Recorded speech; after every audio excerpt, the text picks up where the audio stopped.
బాలు వాళ్ళ నాన్నమ్మ అయితే అందరికీ నూనె పెట్టి కుంకుడుకాయతో తలంటుతూ ఉంటుంది. దాంతో అక్కడ ఉన్న బాలు అయితే, ఏంటి నానమ్మ ఇది, నువ్వు ఇప్పుడు నూనె రాసిన వెంటనే తలంటమంటావేంటి, ఇప్పుడు చాలా టైం పడుతుంది కదా అని చెప్పి అంటూ ఉంటాడు. అది వినగానే వాళ్ళ బామ్మ అయితే, నూనె రాసిన తలకి తలంటితే దానికి ఉన్న మురికంతా పోతుందిరా అని చెప్పి అంటూ ఉంటుంది. అది వినగానే అక్కడ ఉన్న బాలు అయితే, ఇదిగో ముందు ఈ మనోజ్ గడికి పెట్టు, వీడికి ఉన్న కుళ్ళి కుతంత్రాలన్నీ పోతాయి అని చెప్పి అంటూ ఉంటాడు.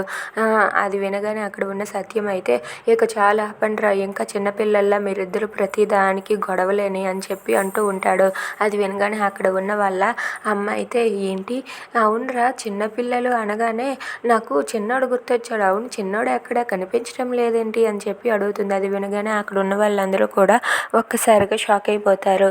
ఇక అక్కడే ఉన్న బామ్మ ఇలా అంటూ ఉంటుంది, చిన్నోడేడి అంటే మీరెవరు మాట్లాడరేంటి, ఉండండి ఇప్పుడే చిన్నోడికి ఫోన్ చేస్తాను అని చెప్పి బామ్మ అయితే ఫోన్ తీస్తుంది. అది వినగానే ప్రభావతి, సత్యం, మీనా, బాలు, మనోజ్, రోహిణి వీళ్ళందరూ కూడా షాక్ అయ్యి అలా చూస్తూ ఉండిపోతారు.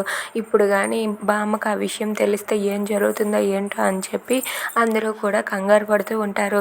ఇక బామ్మ మాత్రం ఫోన్ చేయడానికి ఫోన్ తీసి ఫోన్ అయితే చేస్తూ ఉంటుంది. అది చూసి ఎవ్వరూ ఆపలేక అలా మౌనంగా ఉండిపోతారు. Thanks for watching friends, please subscribe.